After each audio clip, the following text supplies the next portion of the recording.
Alhamdulillah wa kafa. Assalatu wassalamu ala Rasulillahil Mustafa wa ala alihi wa sahbihi wa man wafa. Amma ba'd. Fa ya ibadallah, usi nafsi wa iyyakum bi taqwallahi faqad faza al-muttaqun. Fala tamutunna illa wa antum muslimun. Faqala ta'ala: Ya ayyuhalladzina amanu taqullaha haqqa tuqatih wa la tamutunna illa wa antum muslimun. وقال يا أيها الناس اتقوا ربكم الذي خلقكم من نفس واحدة وخلق منها زوجها وبث منهما رجالا كثيرا ونساء واتقوا الله الذي تساءلون به والأرحام إن الله كان عليكم رقيبا. Saudara-saudariku dan pemirsa Akhir TV dimanapun Anda berada, alhamdulillah kembali kita diberikan kesempatan oleh Allah Subhanahu wa Ta'ala dapat menunaikan salat subuh berjamaah dan menjalani kehidupan di hari ini. Kita bermohon pada Allah Subhanahu wa Ta'ala, pertama, semoga salat yang kita tunaikan diterima oleh Allah. Bulan ini termasuk bulan yang diistimewakan, bahkan langsung diisyaratkan dalam Al-Quran dan langsung dijelaskan di dalam hadis Nabi SAW yang keistimewaannya dibedakan dengan bulan-bulan yang lainnya. Kita bisa lihat misal di Quran surah ke-9 ayat 36, Quran surah At-Taubah ayat 36. Boleh pakai posisi?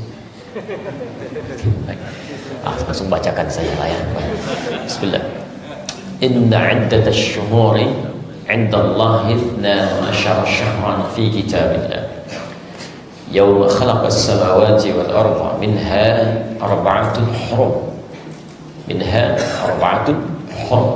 dzalika ad-dinul qayyim fala tadhlimu fihinna anfusakum. Perhatikan kalimatnya Bapak dan Ibu, teman-teman sekalian. Inna 'iddatash syuhuri 'inda Allah, sungguh jumlah bilangan bulan yang telah ditetapkan oleh Allah Subhanahu wa Ta'ala 12 syahran fi kitabillah, jumlahnya ditetapkan 12 bulan dalam setahun dan telah tetap ketentuannya dalam kitabullah. Jadi Allah sudah menyatakan dalam Al-Quran setahun itu ada 12 bulan. Saya ulang ya, setahun ada 12 bulan. Bahkan ditegaskan yauma khalaqas samawati wal ard, itu sudah ditetapkan sejak bumi dan langit diciptakan. Jadi ini salah satu isyarat i'jazul ilmi, ya, hal yang menunjuk kepada mu'jizat ilmiah yang isyaratnya terdapat dalam Al-Quran yang belum tentu ditemukan di kitab-kitab lain yang dianggap sebagai bagian dari agama. Silakan Anda cek, kecuali dalam Al-Quran. Ini Masya Allah, dan telah dibuktikan melalui pendekatan-pendekatan ilmiah. Tapi yang penting untuk kita, dari 12 bulan ini, minha arba'atul hurum, ada 4 bulan yang disebut langsung sebagai bulan hurum dalam Al-Quran ini. Jamak dari kata haram. Haram berarti sesuatu yang harus ditinggalkan, dijauhi, ditanggalkan, melahirkan resiko yang buruk tidak hanya saat di dunia, tapi bisa melahirkan dosa yang dibawa sampai ke akhirat. Jika dijamakkan kalimat haram ini, maka dia berubah menjadi hurum. Jamak menunjuk pada bentuk banyak, tidak hanya satu atau dua. Jadi ada bulan-bulan tertentu yang disifati oleh Allah langsung dalam Al-Quran sebagai bulan-bulan yang dituntut kita untuk mulai meninggalkan yang haram, menanggalkan segala hal yang tidak disukai oleh Allah, menjauhi segala hal yang tidak diridhai oleh Allah Subhanahu wa Ta'ala. Bahkan hati-hati, bulan-bulan ini disifati kemudian dengan 2 sifat setelah mengungkapkan nama atau 4 bulan tadi, arba'atun hurum. Nanti kita lihat tafsirnya di hadis Nabi. Sifat pertama, dzalika ad-dinul qayyim. Inilah kemudian kata Allah yang diterangkan sebagai ketentuan agama yang lurus, yang benar, ya. Din itu Islam. Jadi tidak disebutkan kalimat din dalam Al-Quran yang hak kecuali menunjuk kepada Islam. Quran surah ketiga Ali Imran ayat 19. Inna ad-dina 'indallahil Islam. Kan? Jadi dzalika ad-din, itulah ketentuan dalam Islam. Al-qayyim. Qayyim itu tidak disebutkan dalam bahasa kecuali menunjuk kepada sesuatu yang lurus, yang tidak menyimpang. Ya, jadi benar, tidak ada penyimpangan di situ. Jadi artinya apa? Ini ingin memberikan kesan kepada kita kalau ada orang-orang yang melanggar ketentuan di sini, seakan-akan ada yang menyimpang dalam keislamannya, ada yang tidak tepat. Ya. Di orang Islam itu ketika disebutkan oleh Allah, tinggalkan, dia tinggalkan, lakukan, dia kerjakan. Nah, ada ketentuan dalam Islam, hal-hal yang dilarang nggak boleh dikerjakan, khususnya terutama jangan sampai itu terjadi di bulan-bulan ini. Jadi kalau ada yang mengerjakan larangan dari ayat ini, melanggar ketentuan ayat ini, seakan-akan ada isyarat yang halus sekali tapi tajam, dia sedang ada penyimpangan dalam agamanya, sedang bengkok, ya, tidak tepat apa yang dia kerjakan itu. Apa diantara yang harus kita lakukan? Fala tadhlimu fihinna anfusakum, maka jangan sampai banyak berbuat zalim di bulan-bulan ini. Ya, perbuatan zalim itu perbuatan yang tidak pada tempatnya, yang tidak disenangi oleh Allah Subhanahu wa taala. Nah, pertama, saya agak sedikit cepat. Bulan ini kemudian diterangkan oleh Rasulullah sallallahu alaihi wasallam, diriwayatkan oleh Imam Al-Bukhari dalam kitab sahihnya nomor hadis 3197. Baik. Dari Abu Bakrah radhiyallahu taala anhu diterangkan, kemudian qala Rasulullah sallallahu alaihi wasallam, lima makna. Perhatikan kalimatnya, saya langsung ke ujung hadisnya saja. As-sanatu 12 syahran. Satu tahun itu ada 12 bulan. Saya ulang, satu tahun itu ada 12 bulan. Minha arba'atun hurum. Dari 12 bulan ini ada 4 bulan hurum yang tadi saya jelaskan. Thalatha mutawaliyat. Ya, 4 bulan ini 3 urutannya berurutan. Dzulqa'dah, Dzulhijjah, Al-Muharram. Dzulqa'dah bulan ke-11, Dzulhijjah bulan ke-12, Al-Muharram bulan pertama. Wa Rajabun Mudhar ma baina Jumada wa Sya'ban. Dan yang keempat bulan Rajab yang terletak di antara bulan Jumada, yang keenam wa Sya'ban bulan ke-8, yaitu di bulan yang ke-7 yang kita berada di dalamnya. Karena itu, ikhwah sekalian, bapak dan ibu, teman-teman dan pemirsa dimanapun anda berada, kami ingin tekankan pentingnya anda memahami kembali tuntunan para ulama kita salafus salih, bahwa mohon maaf, ketika masuk di bulan-bulan ini kita harus pertama coba banyak berevaluasi diri, banyak evaluasi diri.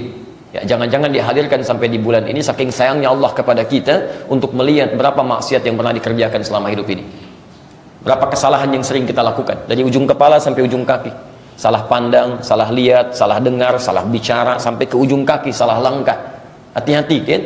Maka di bulan ini adalah bulan evaluasi, bulan untuk melihat, dan bulan untuk menjauhi maksiat. Dan di antara rumusnya untuk bisa meninggalkan maksiat, lawan dari maksiat itu adalah ketaatan, takwa. Maka para ulama menyarankan kepada kita, jika masuk ke bulan ini, maka hendaklah kita mulai meningkatkan ketakwaan kepada Allah Subhanahu wa taala, yang dengan takwa itu jika dinaikkan, maka keburukan akan mudah ditekan. Ya. Demikian disampaikan misalnya, ya, menurut pandangan para ulama kita, dari kalangan sahabat sampai tabi'in sampai ke kita. Ya. Misal ada pernyataan dari sahabat Ibnu Umar radhiyallahu taala anhuma, kemudian ada dari kalangan ulama setelahnya, ada Al-Hasan Al-Basri, ada Ats-Tsauri, ya, beliau menyampaikan pesan-pesan kepada kita. Bahkan dinukil kemudian oleh Ibnu Rajab Al-Hambali dalam kitab Lataiful Ma'arif halaman 207. Ya, beliau menyampaikan kalau sudah tiba ke masa bulan-bulan ini, maka para alim ini, para salafus saleh, para ulama ini, maka mulai mengevaluasi diri mereka, menghindari dari maksiat, kemudian mulai meningkatkan ibadah mereka sebagai ketakwaan kepada Allah Subhanahu wa taala. Ada yang meningkatkan salatnya, ya, Masya Allah. Ada yang meningkatkan bacaan Al-Qur'annya, ada yang bahkan memulai dengan puasanya. Ya, Anda boleh menunaikan puasa, tapi tidak harus bersandar pada hadis yang bermasalah. Ya, karena diantara puasa yang dicintai oleh Rasulullah SAW selain Ramadan, itu adalah puasa di bulan-bulan Al-Haram. Silakan puasa di Dzulqa'dah, di Dzulhijjah pada waktu yang tidak dilarang, kemudian di Al-Muharram termasuk di bulan Rajab ini. Ya, silahkan perbanyak supaya nanti ada kebiasaan sebelum sampai di bulan Ramadan. Ya, Anda boleh yang belum puasa silahkan mulai dengan Seninnya. Ya, kalau sudah silahkan tambah dengan Kamisnya. Lakukan Ayyamul Bidnya, atau Anda mulai puasa daun, silahkan. Nggak ada masalah di sini. Tapi jangan sandarkan itu kepada hadis yang tidak ada ketentuannya. Ya, semacam ada kalimat menyampaikan, siapa yang puasa di sehari di bulan Rajab dapat sekian, 2 hari dapat sekian, 3 hari dapat sekian, 7 hari dibukakan 7 pintu surga, 8 hari dibebaskan di 8 pintu neraka. Masya Allah, itu hadisnya palsu. Ya, bukan cuma palsu sebetulnya, palsu banget. Palsu banget, karena di kitab hadis palsu pun tidak ditemukan gitu ya. Baik, jadi yang demikian kita tidak gunakan, tapi bukan berarti salah puasa di bulan Rajab. ya, karena ada ketentuan umumnya untuk bisa menghidupkan bulan-bulan al-haram ini untuk berpuasa. Jadi di sini kita harus tempatkan secara adil. Jangan sampai penilaian Anda kepada hadis palsu menjadikan Anda melarang ibadah yang ada ketentuannya. Jelas ya? Baik, tapi jangan juga Anda semangat menunaikan ibadah dengan sandaran hadis yang salah dan akan berdampak kepada ibadahnya di situ. Jelas ya? Halo, jelas? Baik, alhamdulillah. Kalau sudah jelas, maka tinggal dipraktekkan oleh kita semua. Ya, dan para ulama menyampaikan, mohon maaf, orang yang sengaja berbuat maksiat di bulan ini, hati-hati, orang yang sengaja berbuat maksiat di bulan ini, matanya sengaja memandang yang salah, telinganya dengar yang dilarang, lisannya mudah mengucapkan kalimat yang tidak dibenarkan, jemarinya mudah menuliskan hal yang tidak disukai, dan seterusnya, maka dosanya 2 kali lipat dibanding hari biasa. Ya, kalau pengen silahkan aja. Ya. Kalau sudah merasa mendapat kapling di surga, sudah merasa mendapatkan orang yang dinilai baik oleh Allah, lantas Anda mudah bermaksiat di bulan ini, berarti ini menunjukkan ada yang salah dalam diri Anda. Ya. Taib, Bapak Ibu sekalian, karena itu kita akan tinggalkan hal yang tidak penting. Kita fokus pada kajian kita untuk meneruskan bahasan yang insya Allah bisa mendatangkan manfaat-manfaat untuk perbaikan ibadah dan kehidupan kita. Baik, kajian kita masih dalam bahasan fikih ikhtilaf. Dan sekarang kita akan lanjutkan pada sesi-sesi persoalan-persoalan yang ditampilkan bahasannya oleh para ulama. Ya, setelah kita belajar muqaddimah dan beberapa masalah-masalah di pertemuan yang lalu. Hari ini kita akan bahas ya tentang satu persoalan, satu masalah dalam kaitan fikih ikhtilaf, pembahasan tentang bacaan doa iftitah atau istiftah. Bacaan doa iftitah atau istiftah. Saya ingin sampaikan dulu, termasuk mirsa yang di rumah atau dimanapun Anda berada, saya ingin tegaskan 2 hal ya. Yang pertama, mohon bagi Bapak dan Ibu yang barangkali baru bergabung, yang ingin memahami dengan baik kajian ini, untuk bisa menyimak kembali di paparan kita di awal-awal pengantar kajian, sehingga dengan menyimak pada bahasan-bahasan sebelumnya itu akan lebih mudah memahami bahasan setelahnya dan akan lebih nyambung ya. Baik, dan ini bisa dilihat diantaranya ya di channel di resmi kami di Akhyar TV ya, di Akhyar TV silahkan Anda bisa kembali simak kembali ya, karena sekarang beredar alhamdulillah kalau teman-teman ada syiar untuk menyebarkan dan sebagainya, selama itu ada kebaikan alhamdulillah, semoga Allah berikan pahalanya. Ya, tapi juga penting kami ingin sampaikan supaya tolong bantu teman-teman kita yang tidak bisa hadir untuk bisa melihat secara utuh. Karena sekarang banyak potongan-potongan video beredar sampai ribuan, bahkan saya pun baru tahu ada 3.000 gitu kan. Baik video kami muncul di YouTube, padahal yang official kami, yang resmi kami itu baru dibentuk bulan November tahun lalu gitu kan. Anda bisa bayangkan baru beberapa bulan sudah ada ribuan tayangan gitu kan, dan itu tidak bersumber dari kami. Dan celakanya dari potongan-potongan video ini kadang orang salah menyimpulkan ya. Kemarin saya dapat tautan, Masya Allah, kupas tuntas gitu kan, video Ustadz Adi Hidayat, banyak sekali kesalahan diurutkan di situ. Cuman sayangnya ngambilnya dari potongan gitu kan. Baik, dan tidak dijelaskan kemudian di mana dia berada, kadang mungkin nggak hadir di majlisnya. Tapi saya tertarik sekali, Masya Allah ya, masih sempat mengikuti video hanya untuk mencari kesalahan aja gitu. Jadi Masya Allah, luar biasa lah dapat perhatian seperti itu. Dan kadang lupa menjelaskan kesalahan orang lain, beliau sendiri lupa mungkin mencari banyak kesalahan orang, ternyata dia pun salah menuliskan kupas tuntas video Ustadz Adi Hidayat. Saya cari di bahasa Indonesia sampai di kamus pun belum saya temukan kalimat video itu ya, yang ada video menurut saya gitu ya. Jadi kadang suka lupa kita mencari kesalahan orang, tak nampak kesalahan sendiri gitu ya. Jadi sudah, makanya jauhi yang tidak bermanfaat ya, jauhi yang tidak bermanfaat, kita kembalikan pada yang penting saja. Jelas insya Allah? Baik, bismillah. Nanti silahkan disimak ya, dilihat dengan baik. Kalau ada yang tidak paham, silahkan ditanyakan, kemudian nanti kita bahas. Kalau ada yang salah, langsung diingatkan supaya saya bisa koreksi. Dan saya sangat senang ya dengan itu jika kemudian bisa mendatangkan banyak manfaat untuk kita semua. Bismillah. Pembahasan kita tentang doa iftitah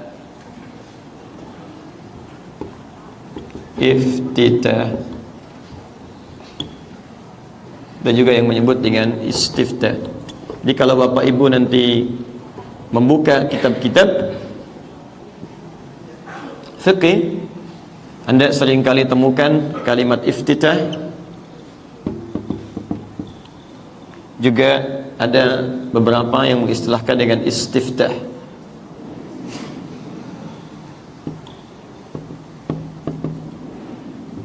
istiftah. Baik, fokus sebentar ya. Baik, tentang materi ini kami sudah kopikan itu. Kalau di DKM masih ada kopian dari saya, itu sudah ada di situ, termasuk turunan dalilnya, persoalannya, dan beberapa runtutannya. Bagi anda nanti yang berminat untuk mendapatinya, langsung saja copy dan silahkan disebarkan kembali untuk mendapatkan manfaatnya. Perhatikan sini pelan-pelan Bapak dan Ibu sekalian. Kita nanti coba akan bahas akar persoalannya apa, sehingga penting kita kaji di kesempatan hari ini, menjadi bagian dari fikih ikhtilaf. Khususnya di kita, di Indonesia, saya batasi dulu skopnya untuk di Indonesia, dan di beberapa tempat yang lain, bacaan iftitah atau istiftah ini seringkali terbatasi pada dua bacaan utama. Pertama, ada yang menggunakan bacaan Allahumma ba'id, kan? Baini wa baina khatayaya, kan? Yang kedua, ada yang menggunakan bacaan wajjahtu, kan? Terus sebagian bahkan memulainya dengan inni wajjahtu, dia. Jadi kalau Bapak Ibu kita khususnya di Indonesia dari sejak kecil sering diajarkan umumnya dengan dua doa ini. Kalau tidak inni wajjahtu atau wajjahtu, ya, saya kasih garis begini, atau diajarkan dengan Allahumma ba'id. Hanya sayangnya kemudian menyebar persepsi di masyarakat bahwa kalau orang membacakan Allahumma ba'id, kan, atau inni wajjahtu atau wajjahtu, selalu dikesankan terafiliasi dengan golongan tertentu, ormas tertentu, kan, atau bahkan aliran tertentu. Sehingga kadang-kadang di masyarakat awam ada kesimpulan, kalau baca Allahumma ba'id, ini Muhammadiyah, gitu kan? Ini Persis, kan? Kalau baca wajjahtu, ini wajjahtu, tidak ada keraguan, la raiba fi, ini pasti NU, gitu kan? Dan sebagainya. Padahal zaman Nabi nggak ada Muhammadiyah, nggak ada NU, gitu kan? Apakah Nabi pernah bersabda yang baca Allahumma ba'id itu Muhammadiyah, gitu kan? Yang baca ini wajjahtu itu NU? Sejak kapan kemudian itu berubah jadi ketentuan yang tersekat pada beberapa persoalan-persoalan tertentu? Nah, namun demikian kita harus edukasi, berikan pencerahan tentang sumber persoalan ini, dari mana akarnya, kenapa menjadi begini, dari mana sumbernya. Jangan-jangan yang kadang-kadang sering berselisih ini juga belum pernah lihat di mana hadisnya, kan, atau belum tahu di mana sumbernya. Itu yang coba kita gali, sehingga dengan itu semua kita paham dan kita telusuri. Pertama, adakah ini kemudian dalilnya? Yang kedua, ini yang paling penting, kapan Nabi membacakan itu? Dan yang ketiga, apa maksudnya di balik kalimat-kalimat ini, sehingga ketika kita bacakan dalam solat, nilai kalimat ini bisa menghadirkan kekhusyuan dalam solat kita. Paham sampai sini? Halo? Jelas? Belum saya terangkan ya. Nanti kalau sudah saya terangkan jadi jelas ya. Baik, tenang, insya Allah bubur ayamnya setelah kita selesai ya. Tetap jangan bawa ke sini. Baik, sekarang kita belajar dari yang pelan-pelan dulu, dari yang ringan. Fokus teman-teman sekalian, Bapak dan Ibu, lihat sini. Ada iftitah, ada istiftah. Baik, mana yang benar? Iftitah atau istiftah? Baik, yang iftitah angkat tangan. Baik, yang istiftah angkat tangan. Yang dua-duanya? Yang wallahu a'lam. Masya Allah, itu paling gampang ya, itu paling gampang. Baik, kira-kira keduanya sama atau beda?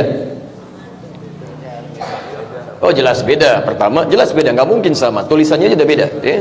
Baik, pertama dari segi tulisannya, satu iftitah, dua istiftah. Baik Bapak Ibu sekalian, perhatikan, dari segi tulisan ini berbeda, dan perbedaan tulisan akan melahirkan perbedaan makna. Tapi perbedaan makna ini sifatnya ada dua. Ada yang sama sekali berbeda, ada yang sebetulnya menunjukkan satu inti yang sama tapi dengan penekanan yang berbeda. Sama-sama ingin menerangkan bab ini, cuman dengan penekanan yang berbeda. Nah sekarang saya tunjukkan kaidah dulu dalam bahasa Arab ya. Lihat kaidahnya ya. Jadi saya turunkan sampai ke tataran paling rendah supaya kita paham ya. Perhatikan, ada kaidah bunyinya begini. Ziyadatul mabna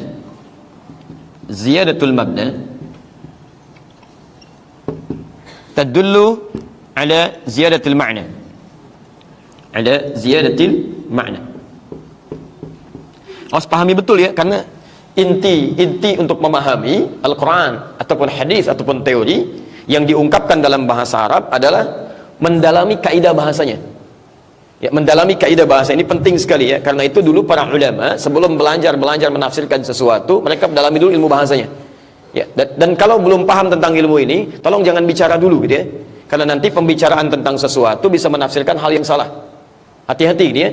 Ini sekarang banyak persoalan takdir, qadar, ini macam-macam dan sebagainya, tapi pendalaman Anda pada bahasa kurang gitu. Sehingga bisa salah persepsi di sini. Ya, dan celakanya misalnya sulit untuk berdialog, itu yang susah. Ya, itu yang agak repot ya. Kita undang untuk dialog, kita undang untuk ngobrol tidak datang, tapi menyampaikan pendapat dibuka umum gitu kan, yang belum tentu benar adanya. Ini yang repot. Ya, jadi hati-hati dalam persoalan-persoalan ini. Lihat sini teman-teman, ziyadatul mabda, bertambahnya satu kalimat. Mabda ini asalnya bangunan, tulisan, runtutan. Bertambahnya satu unsur dalam kalimat seperti penambahan huruf ya, dalam kalimat, tadullu ala ziyadatil ma'na, akan berdampak kepada bertambahnya makna, meluasnya makna. Baik. Sekarang lihat sini. Saya tunjukkan a iftitah. Berapa huruf? Sudah cepat, kalau tidak tahu coba katakan Allahu a'lam. Ya. Baik, berapa huruf? 5. Baik, yang 5 angkat tangan. Baik, alhamdulillah. Yang 6 angkat tangan. Baik, kita hitung. 1 2 3 4 5 6. 6 huruf. Baik, istiftah berapa huruf? Saya hitung sama-sama. 1 2 3 4 5 6 7. Ini teorinya. Lihat sebentar. Ada iftitah, ada istiftah. Ini 6 huruf, ini 7 huruf. Kira-kira kalau yang ditambah hasilnya lebih banyak atau lebih sedikit? Pasti lebih banyak ya? Pasti lebih banyak. Jadi ini lebih banyak daripada ini. Kalau kita terapkan kaidah ini, maka yang pertama ini, yang A, yang iftitah, ketika kemudian ditambahkan satu huruf yang lain, berubah jadi istiftah, lebih banyak huruf yang menjadi 7, menandakan bahwa yang kedua maknanya akan lebih luas dibanding yang pertama. Paham? Baik, sekarang perhatikan. Ini iftitah, ini istiftah. Huruf ini semua ada di sini. Ya, ini ada misalnya hamzah wasal, di sini ada hamzah. Ini ada fa, di sini ada fa. Ini ada ta 2, di sini ada ta 2. Ini ada alif, sini ada alif. Ini ha, di sini ada ha. Di sini sin, di sini tidak ada sin. Jelas? Sekarang fokus. Baik, sekarang kalau Anda lihat seperti ini, maknanya lebih panjang dari yang pertama, maka secara bahasa satu, ini menunjukkan bahwa jika ada dari segi bacaannya, yang pertama misalnya lebih panjang dibaca dari yang kedua, awas, yang pertama dibaca lebih panjang daripada yang kedua, maka ini dari sisi bacaan menunjukkan bacaannya lebih panjang dibanding dengan bacaan yang pertama. Sekarang lihat, iftitah dengan istiftah, panjang mana bacaannya? 1 atau 2? 2. Istiftah, maka secara makna pun apa yang dimasukkan pada nama ini menunjukkan bacaannya lebih panjang daripada yang pertama. Jadi ketika diistilahkan dengan nama iftitah, ini menunjuk pada bacaan-bacaan yang pendek, yang ringan atau menengah. Tapi kalau diungkapkan dengan kata istiftah, ini menunjuk pada bacaan yang lebih panjang daripada yang pertama. Jadi kalau Anda menemukan di kitab fiqih dituliskan misalnya dengan kalimat istiftah, yang dimaksud doanya cukup panjang, yang panjang. Tapi kalau dituliskan dengan nama iftitah, maka secara bahasa bisa dimaknai lebih pendek daripada yang pertama. Sekalipun nanti kadang-kadang namanya hanya disebutkan dengan nama yang sama untuk mewakili keseluruhannya. Tapi untuk membedakan itu semua, jika disebutkan iftitah yang dimaksud pendek, jika disebutkan istiftah yang dimaksud bacaan yang cukup panjang. Kenapa ada dua istilah ini? Karena ternyata doa yang datang dari Nabi yang diajarkan itu ada 12 doa, bukan cuma 1-2 doa. 12. Dari 12 ini ada doa yang pendek, Allahu Akbar kabira, alhamdulillahi katsira, subhanallahi bukratan wa asila, selesai, pendek. Hadisnya sampai situ. Jadi kalau Anda sudah baca sampai sini, artinya Anda sudah membaca doa satu, doa iftitah. Kalau Anda gabungkan dengan wajah itu, Anda menggabungkan dua doa di situ. Jelas? A'udzubillahi samil alim minasyaitonir rajim min hamazati wa nafthi wa nafthi, selesai. Oke, pendek sekali.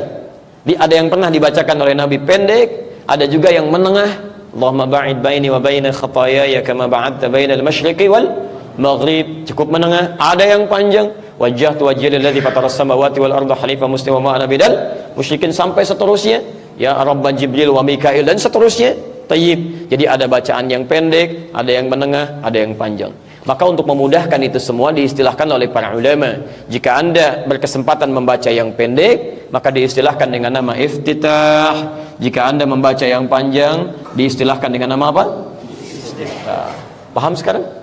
Baik, jadi jangan sampai nanti ada misalnya perselisihan-perselisihan hanya karena masalah istilah saja. Ini buku salah nih Pak, salah cetak, Bapak beli di mana? Sudah DKM salah beli lagi, misalnya kan.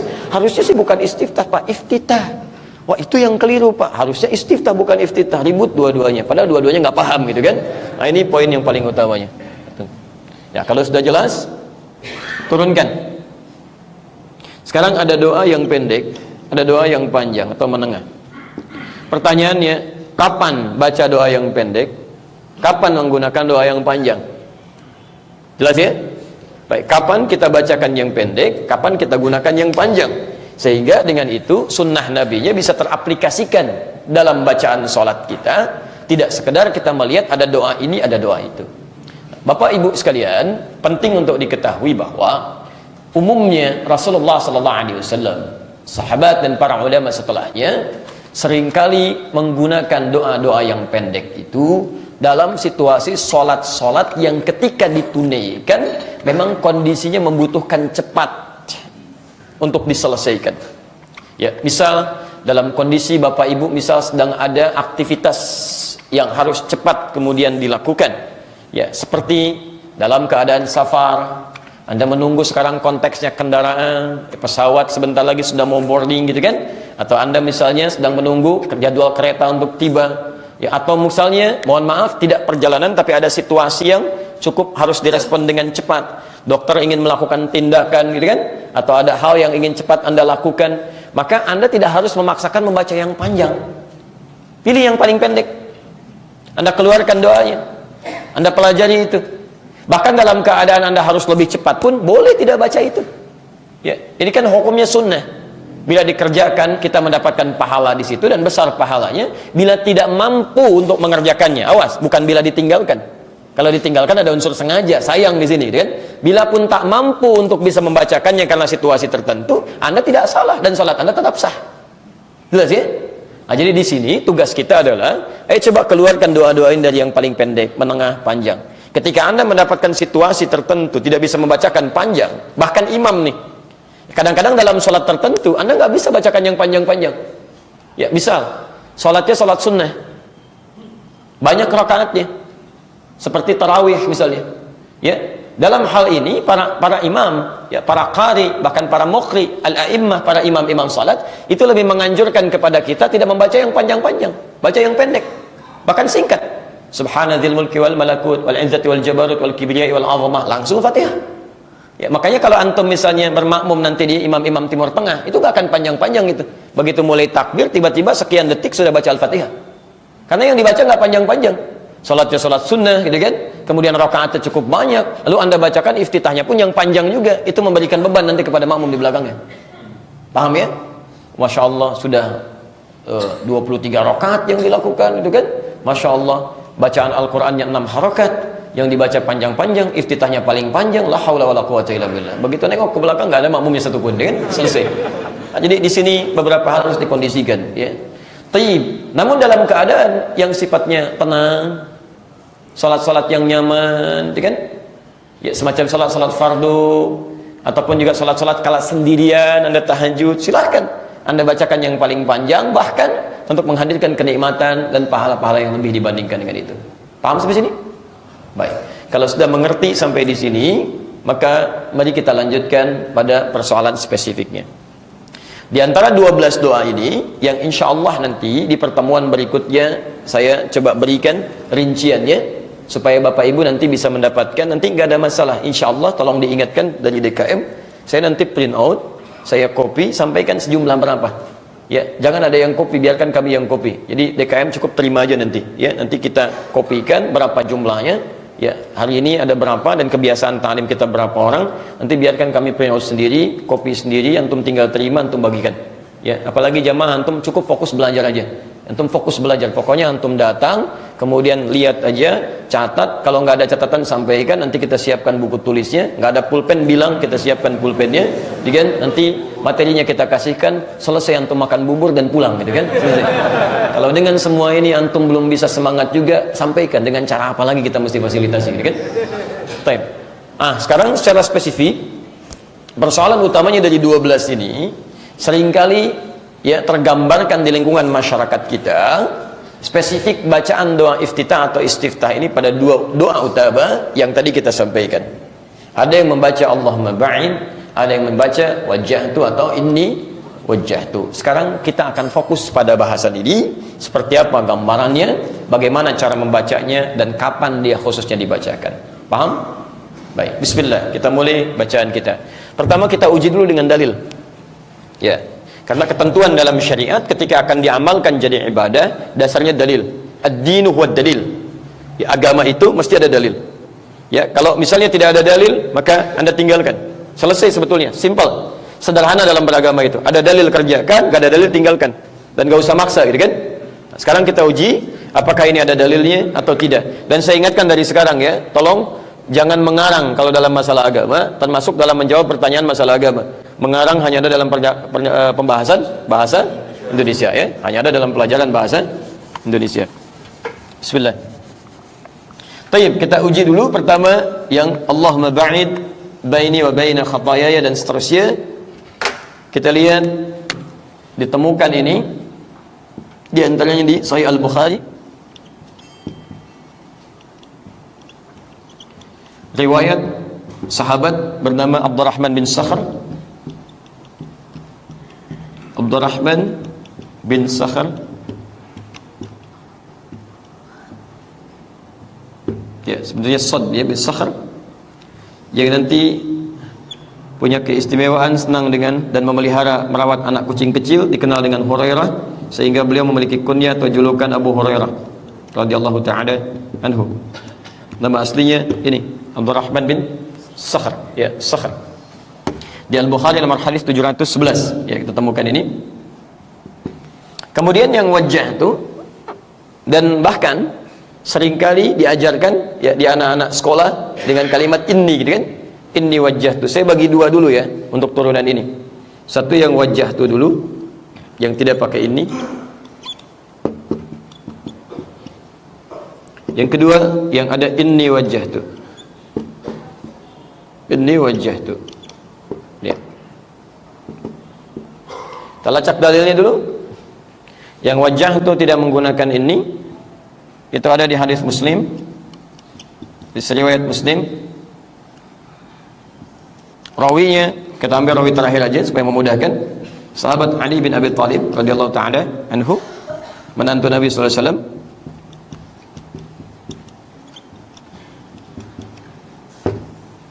Nomor hadis 1488. Kemudian yang ini wajah itu bisa ditemukan di riwayat Ibnu Majah, Sunan Ibnu Majah. Rawinya sahabat Jabir bin Abdullah radhiyallahu taala anhu. Nomor hadis 3221. Baik. Jadi semua ada sumbernya. Saya ulang, bacaan ini ada dalilnya? Baik, bacaan ini ada dalilnya. Baik, kalau sudah dipahami ada dalilnya, berarti boleh dibacakan? Boleh. Sesuatu yang ada dalilnya, kita telah belajar di awal pertemuan kita, sepanjang ada dalilnya, maka itu boleh kemudian jadikan sandaran dalam beribadah. Baik, artinya boleh ini dibacakan? Boleh. Baik, tapi kebolehan ini diikat dengan fungsi. Kapan itu dibacakan? Kapan itu dibacakan? Nah, saya mau kesini dulu sebentar, yang berbeda dulu, yang berbeda. Kalau yang ini kita simpan sebentar, kita kesini dulu. Ada wajah tu, ada inni wajah tu. Baik, dua-duanya ada dalilnya? Ada. Kalau ada dalilnya berarti boleh tidak dibacakan? Boleh dibacakan. Tapi kita lihat, kenapa ada perbedaan dalam kalimat ini? Kapan itu dibacakan oleh Nabi SAW? Kapan Nabi bacakan itu? Dengan tahu kapan dibacakan, di situ kita mudah untuk mempraktikkan.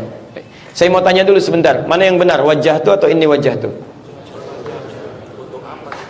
Baik, ada wajah tu, ada ini wajah tu. Yang baca wajah tu siapa?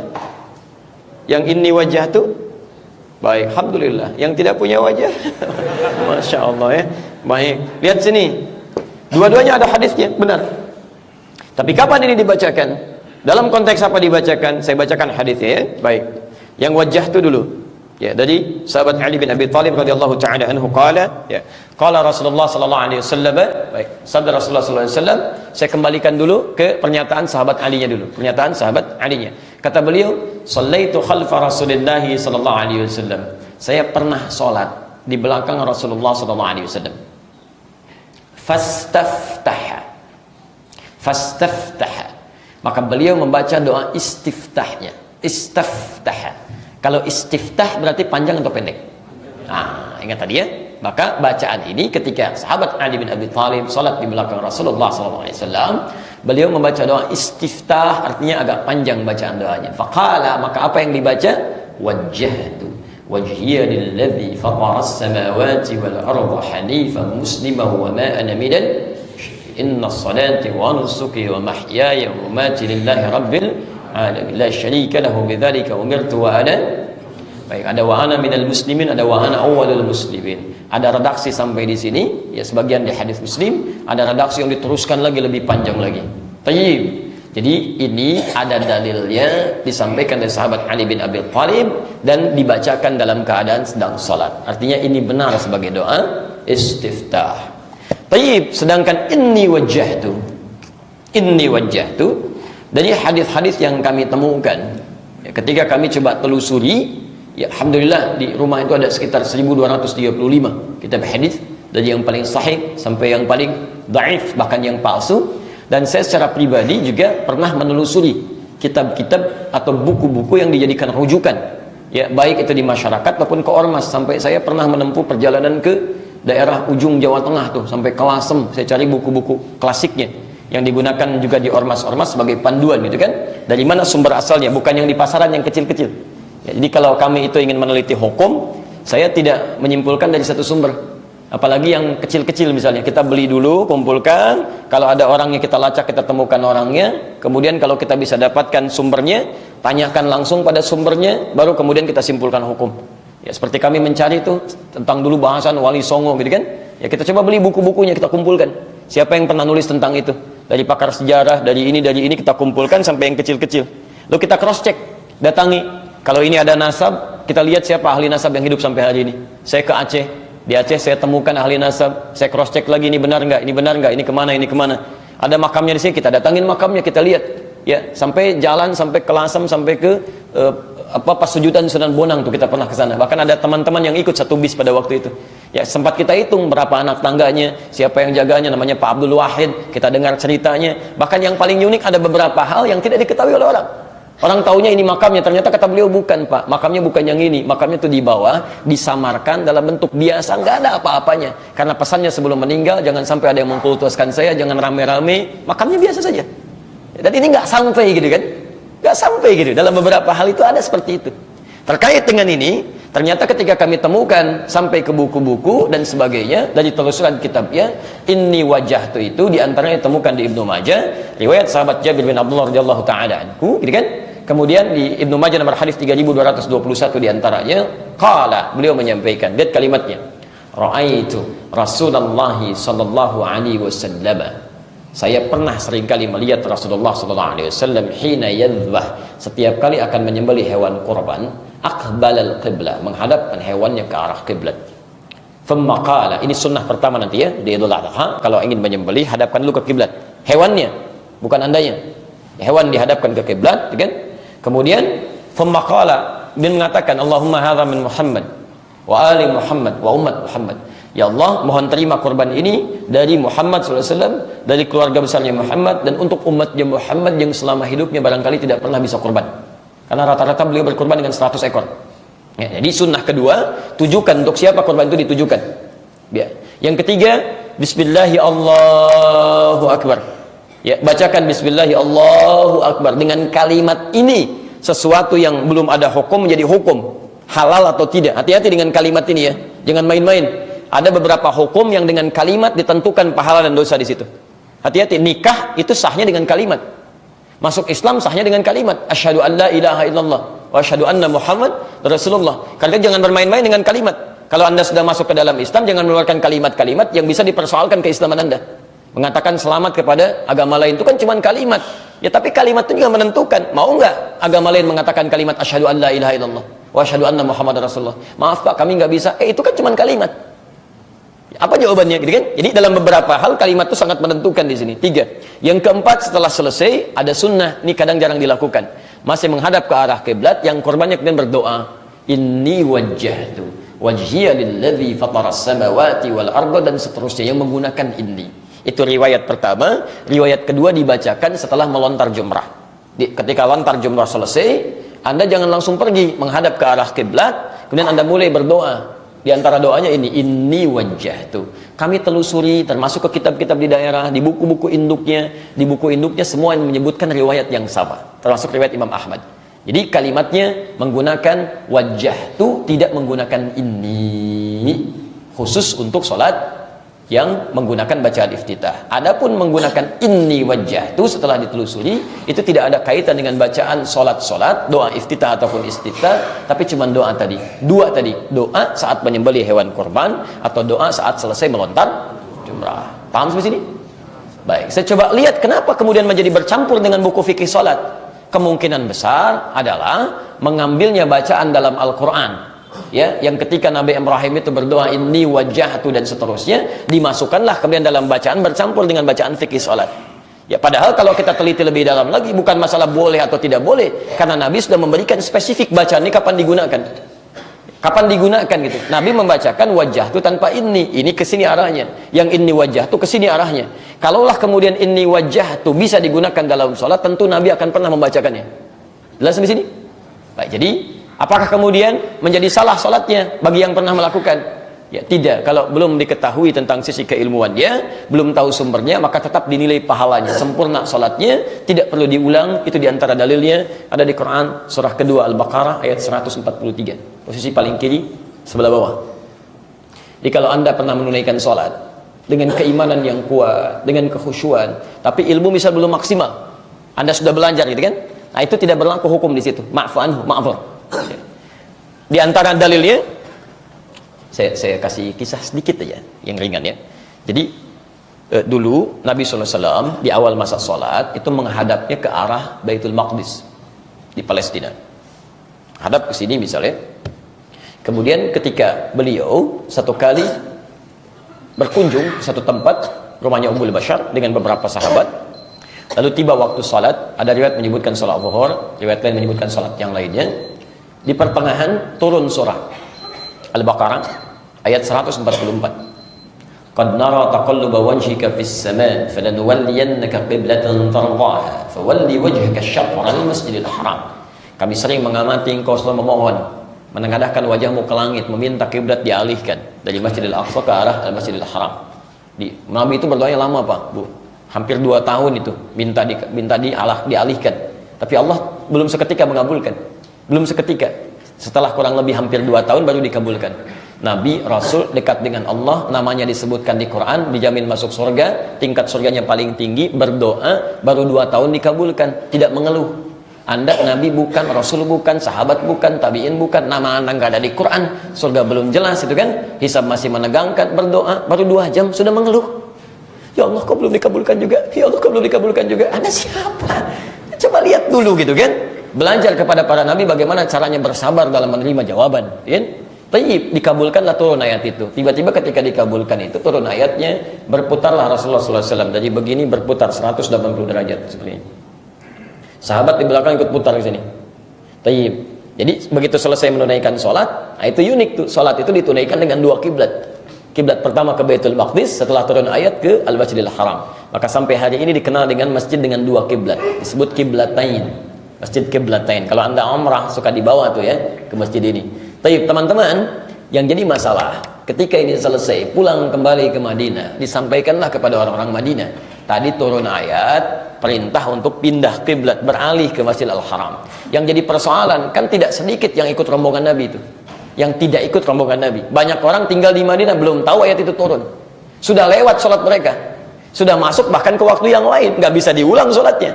Bertanya, ya Rasulullah, status sholat kami bagaimana nih? Masya Allah, bukan cuman keliru bacaan, salah kiblat. Ya, bagaimana ini gitu kan? Tapi maka turunlah kemudian jawaban dari Allah. Quran surah kedua ayat 143-nya di ujung ayatnya, "Wa ma kana Allahu liyudhi'a imanakum." Dan Allah tidak akan pernah menyia-nyiakan amalan yang telah dikerjakan karena imanmu.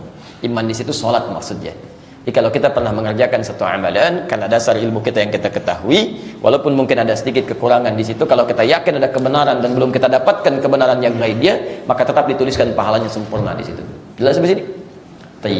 Tapi kalau sudah kita pahami, maka hendaknya kita bergeser kepada bacaan yang lebih tepat di sini. Jadi kalau kita sholat bacanya apa? Baik, akan lebih baik kalau saya pribadi berpendapat, kalau ada yang berbeda saya hormati, silahkan saja. Tugas saya menyampaikan keterangan, bukan paksa Anda untuk ikut saya. Salah kalau paksa orang, itu keliru. Jadi Nabi itu pernah turun surah begini. Kita sering bacakan ini ya. Fadzakir innama anta mudzakir lasta 'alaihim bimusaitir. Di Al-Ghasyiyah itu. Muhammad, ingatkan orang, dan tugas kamu hanya mengingatkan. Kamu tidak perlu paksa orang. Lasta 'alaihim bimusaitir. Kamu tidak ditugaskan untuk paksa orang lain. Nabi, Rasul ditugaskan oleh Allah menyampaikan pada orang, bukan maksa. Saya bukan Nabi, bukan Rasul, masa mau paksa Anda? Jadi saya nggak akan paksa, silahkan saya terangkan ini ya, terserah Anda mau pilih yang mana sesuai dengan kemudahannya masing-masing. Jelas sampai sini? Maka yang paling tepat untuk digunakan menurut kami yaitu gunakan wajjahtu tanpa harus pakai ini dalam salat. Ya, tapi langsung baca aja, nggak usah ditambahin lagi. Allahu Akbar, wajjahtu nggak pakai ini, nggak usah, langsung aja. Nah, ya. Ini kita simpan. Baik, sudah selesai. Terakhir kita gabungkan keduanya. Nah sekarang ada Allahumma ba'id baini, ada juga wajjahtu. Dua-duanya dibacakan dan disampaikan lewat sahabat yang keduanya pernah sholat di belakang Nabi. Nah sekarang solusinya, pertanyaannya, karena Nabi pernah baca Allahumma ba'id dan Nabi pernah baca wajjahtu, maka yang terbaik kita analisis adalah kita akan cari kapan Nabi baca Allahumma ba'id, kapan Nabi baca wajjahtu. Sehingga persoalannya akan bergeser, bukan mana yang paling utama dibacakan, tapi persoalannya adalah kapan Nabi membaca doa ini sehingga ada kesesuaian saat kita bacakan. Itu yang menjadi sunnah pada kita. Di saat Anda ingin bacakan misalnya wajjahtu, kita lihat kapan Nabi baca wajjahtu. Nah saat sholat yang kita kerjakan sesuai dengan sholatnya Nabi ini, kita akan prioritaskan bacaan yang ini. Saat kita teliti kapan baca Nabi baca Allahumma ba'id, kalau sudah ketahuan kapan Nabi bacanya, maka dalam bacaan Nabi ini kita sesuaikan bacaannya. Ini mungkin akan yang lebih sesuai dengan bahasan kita. Di konteksnya tidak mana yang paling utama, Allahumma ba'id atau wajjahtu, tidak. Tapi bergeser pada pembahasan kapan Nabi baca yang ini, kita ikuti kemudian bacaannya di waktu yang sama kita kerjakan, dan kapan Nabi membaca yang ini, kita terapkan doa ini ketika Nabi mengerjakan dalam waktu yang dimaksudkan. Jelas? Allahumma ba'id baini wa baina khataayaya, bacaan ini seringkali dibacakan oleh Nabi khususnya dalam sholat-sholat siang. Baik kan? Jadi waktu itu secara umum di Arab itu bahkan sejak zaman dulu sampai diungkapkan dalam Al-Quran itu dibagi dua secara umum, siang dan malam, untuk memudahkan. Lail dengan nahar. Lail itu malam, lail itu malam, turunannya laila, laili, lila, leli, layali, itu malam ya, ibu laila, ibu malam-malam kan? Laila, layali, leli, dan seterusnya. Baik. Siang itu nahar. Baik. Quran surah ke-3 Ali Imran ayat 190 itu, inna fi khalqis samawati wal ardi wa ikhtilafin laili wan nahar, gitu kan? Nah, itu untuk memudahkan, bahkan di Quran pun disebutkan. Nah, kalau sudah disebutkan nahar itu umumnya ukurannya sejak mulai subuh tuh. Subuh sampai puncaknya ke maghrib sampai ke isya. Jadi kalau sudah masuk isya itu sudah batas malam.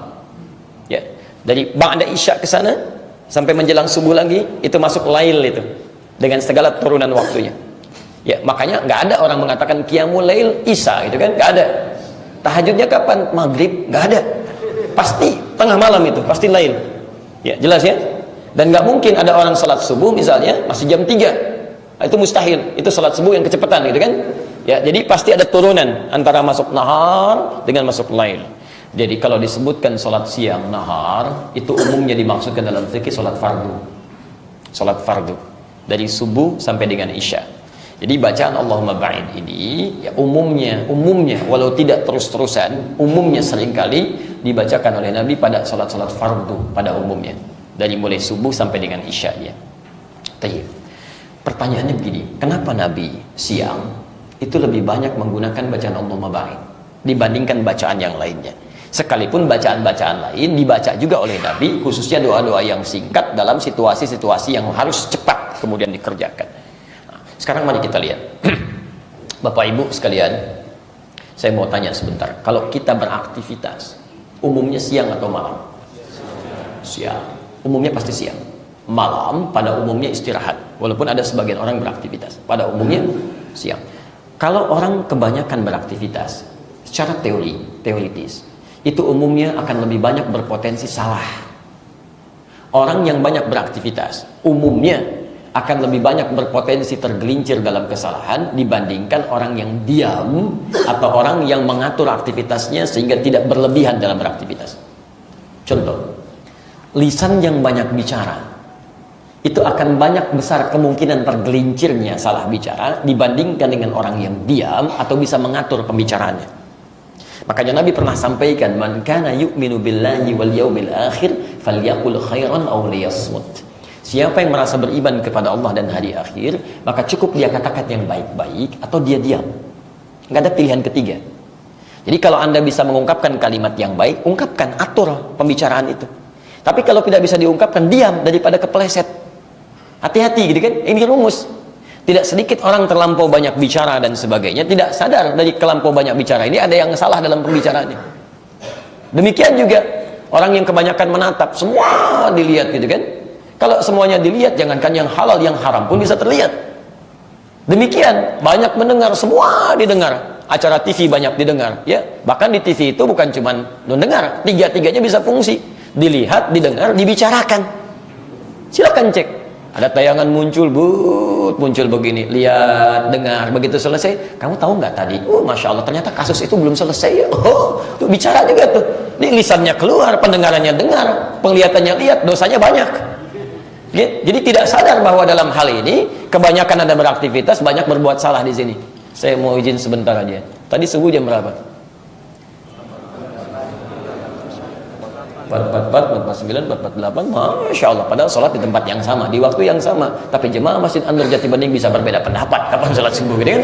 Luar biasa. Kalau waktu sholat subuh aja bisa beda pendapat, apalagi ingin melihat tafsiran Quran dan hadis.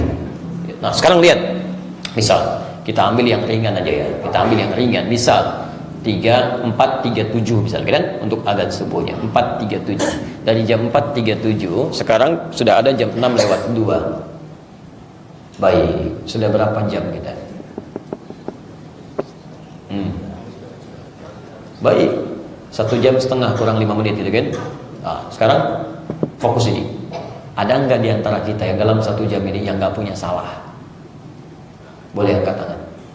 Yang nggak punya salah, boleh angkat tangan. Yang sedikit salahnya, yang banyak.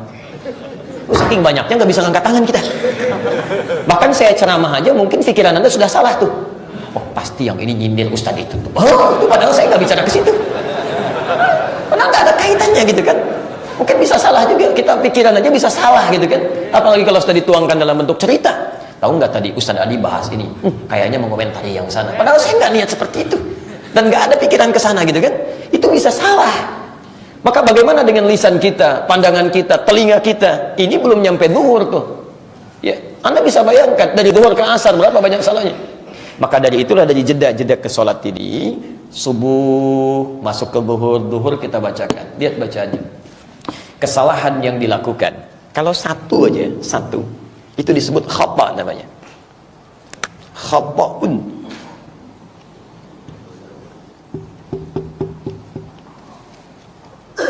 Terus, kalau agak sedikit banyak ya, bertambah ya, maka berubah jadi akhta.